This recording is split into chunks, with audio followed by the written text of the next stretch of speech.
Hello, my friends. It's your host, Phil Larson, and this is your motivational high five on grief. Let's do this. Hello, and welcome back to another episode.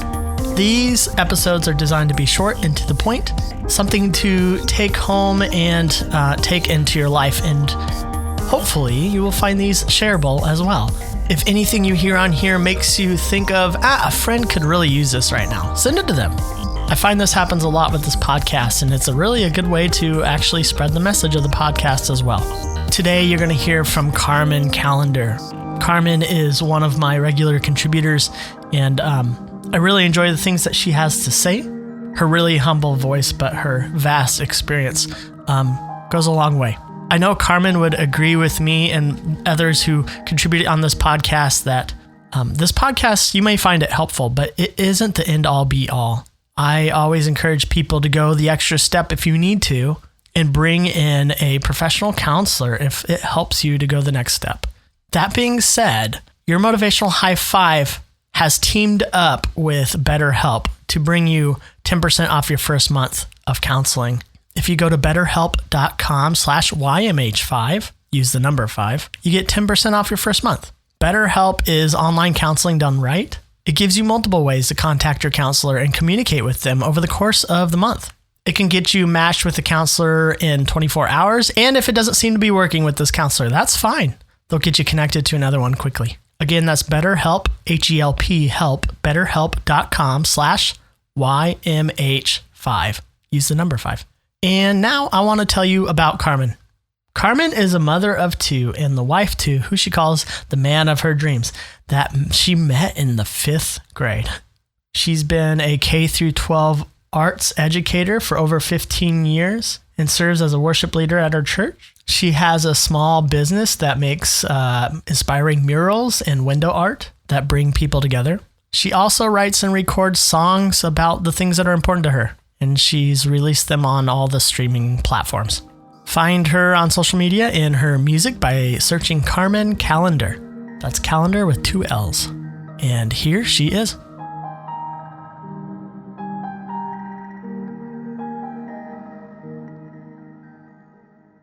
Hi, my name is Carmen, and I would like to talk about grief. I saw this quote a while ago by C.S. Lewis that says, "I sat with my anger long enough until she told me her real name was grief." That quote really moved me because as an educator and a person who's worked with many, many children of many ages, a lot of times I've found that grief is an underlying emotion that can appear in many different forms. One of them, like C.S. Lewis said, being anger, especially when it's not expressed in a healthy way. Recently, I've experienced grief with a community of friends that I practice cross-training with as we lost a colleague or a member of our fitness community. And as this was just about a week ago, it has been remarkable to see how the grief of losing someone that we all knew with different levels of knowing, we have this common shared bond of grieving the loss of a colleague and friend. And I know that grief gets a rap of being something that's just a negative emotion or a sad emotion, and something that most of us, I'm sure, would try to avoid ever wanting to deal with. We don't want to lose people that we love. We don't want to lose opportunities that were great, but grief does have its good points.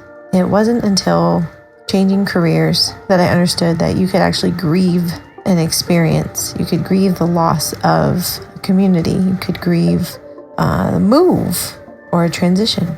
But that process could be something that is actually really good for us. In 2021, I was fresh off of losing a few friends suddenly to cancer. Both young women, both mothers. And I wrote this poem called The Good Grief. It is in memoriam and in honor of these 2 women, but also I wrote it while I was transitioning from a career that I knew and loved and couldn't really imagine my life without. It gave me a different perspective on how grief can be something that is honestly very healing and very good for us. And so I'd like to share with you a poem, The Good Grief. People everywhere face battles of all kinds, and one of them is grieving. We all encounter it sometime. Grief is all the feelings that we have when we have lost someone or something that could hold no earthly cost. A loved one, a friendship, or freedoms we once shared. Grief is how we process what once was, but now is not there. Sometimes it looks like anger, lack of focus, or fatigue. Sometimes it's overwhelming, and it feels like it just won't leave. Other times our grief is silent, and it doesn't make much noise, but sneakily appears as tears when we miss our former joys. Our grief isn't a monster that we should try to slay, but it also isn't something we want to spend with all our days. The good grief comes and goes like an ocean in its ways. It ebbs and flows inside us, from small ripples to tidal waves. Sometimes we run from grief with busyness or even lies, but good grief gets to heal with conversations and honest cries. Grief has no magic wand. It's truly unique for all, but it's something we can share, no matter if it's big or small. Good grief, I want to thank you for the memories that you hold. Because of you, I will say thanks for all the blessings I still behold. You taught me to be patient, and that healing isn't fast, that when I trust and honor you, the strength I gain will last. You showed me how to feel and be honest with myself, how I could open up to others and even hear their stories as well.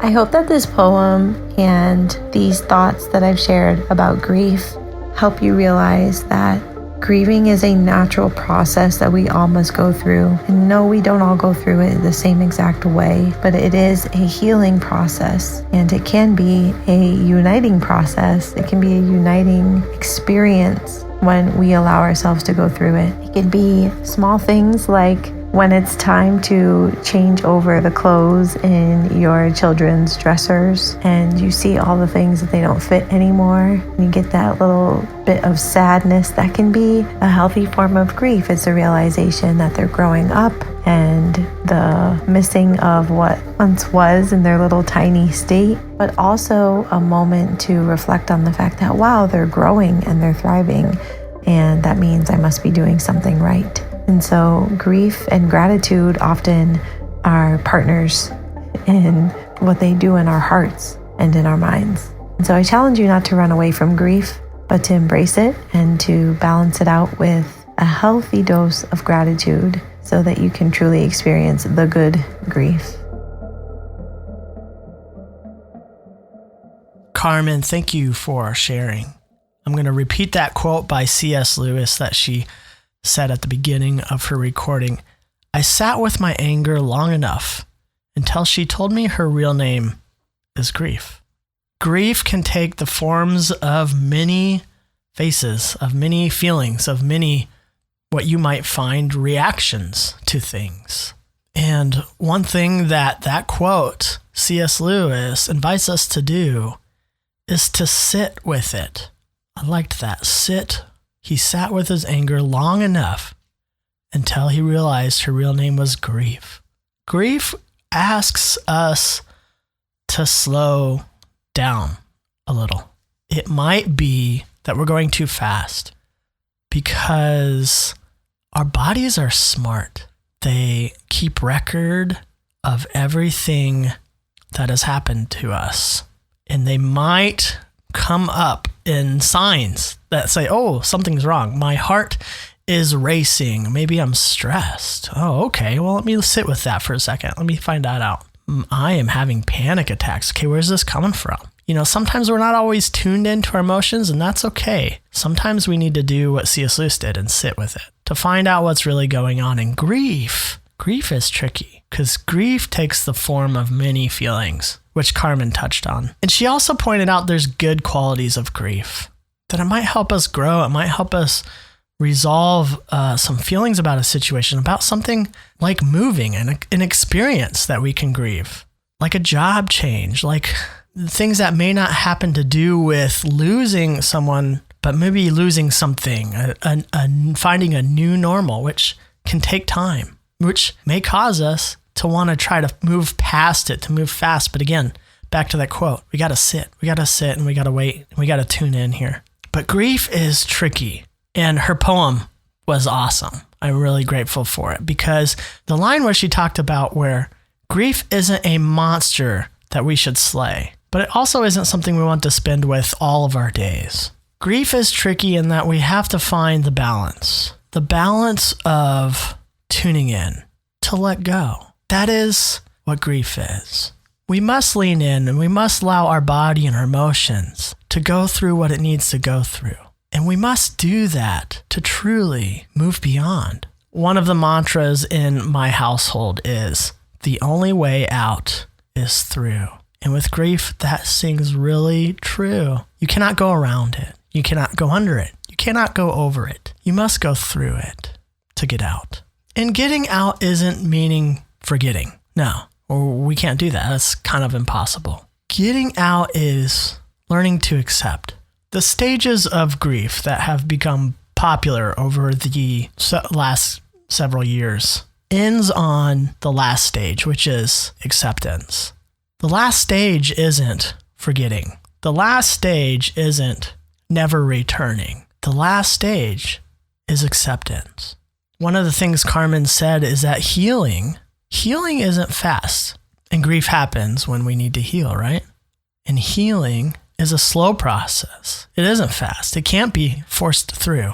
If you have a wound, you need to take the time it takes to heal. Because what happens if it happens too fast? I had a friend recently who had a surgery that healed without truly healing. And what was the result was an abscess, or a pocket of pus, if you will. And that abscess was causing more pain. And so he had to go back into surgery, reopen the wound. And this time, healing has taken a lot more time. He's had to literally sit with it. For a long time, he couldn't pick up his daughters. He couldn't lift very much. He had to go slow and take it easy. And he had to kind of wrap the wound, but keep it open in a way for things to drain right, and for things to kind of close back up at the right pace to avoid another abscess.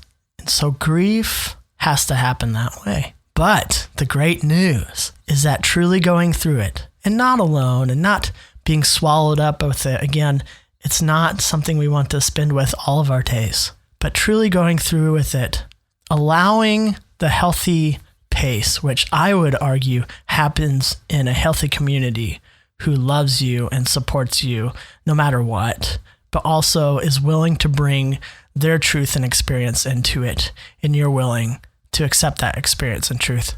That begins the healing process, but it isn't fast. It needs to be sat with. But the beautiful thing is, which is how Carmen ended this recording, is there's gratitude on the other side. And grief and gratitude are partners in what they do in our hearts, in our minds. Truly, the healing comes when you begin to see the light at the end of the tunnel, which is gratitude.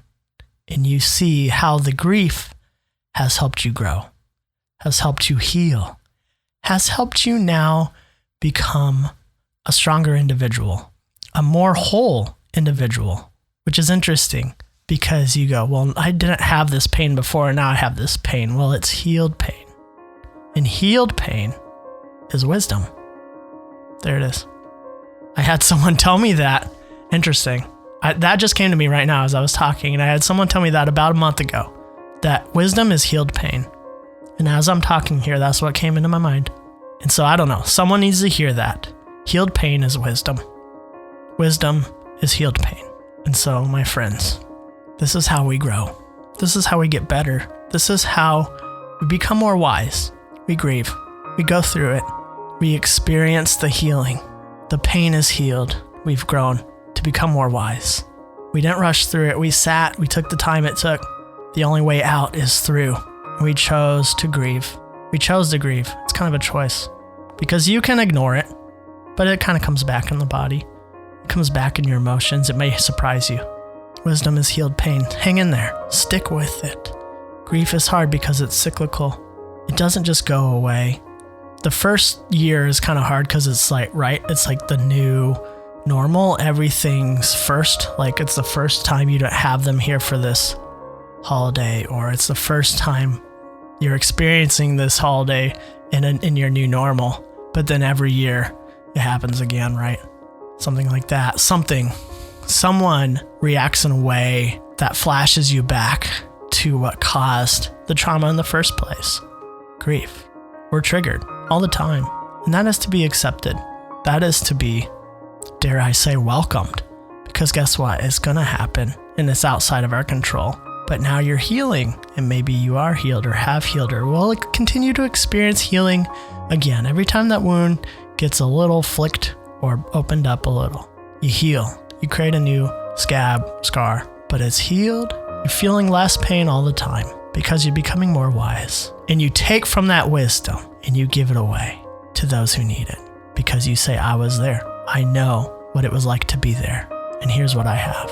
And there's that community, the community that gave to you in your grief. Now you get to be that. Now you get to be that to them in their grief. That is also cyclical. That also comes back around. And that enlightens us all to the acceptance of the things we need to grieve. The final stage, acceptance. So I'm proud of you. Hang in there. You've done hard work. You've done good work. Keep going. And friends, at the end of the episode, we do what we've always done, which is we incorporate a new mantra based on this episode, and we welcome it into our lives. We find a reflection of ourselves in the mirror, and we say this to ourselves, because what we've found over and over again is that this is how we rewire our brains. Supported by science, it's called neuroplasticity. We have the ability to override the negative narratives with the positive ones, the positive mantras, the positive narratives, the positive things we choose to believe and say to ourselves over and over again.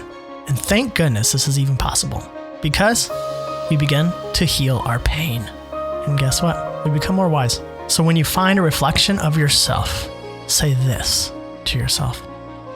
Today, I begin to accept my grief so that I may begin to see gratitude and wisdom on the other side.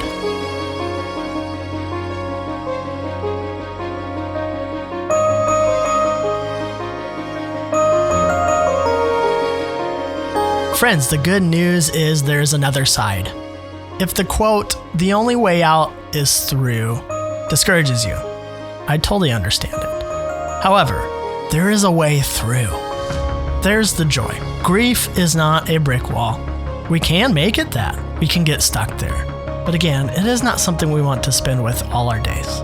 It's not good for us. It's not healthy for us to get stuck there. But there is a way through. If you let yourself do it in the company of healthy people, there's a way out. Go on through it. You got this. There's healed pain on the other side. There's wisdom. Go ahead. Take a step and keep going. It starts with you.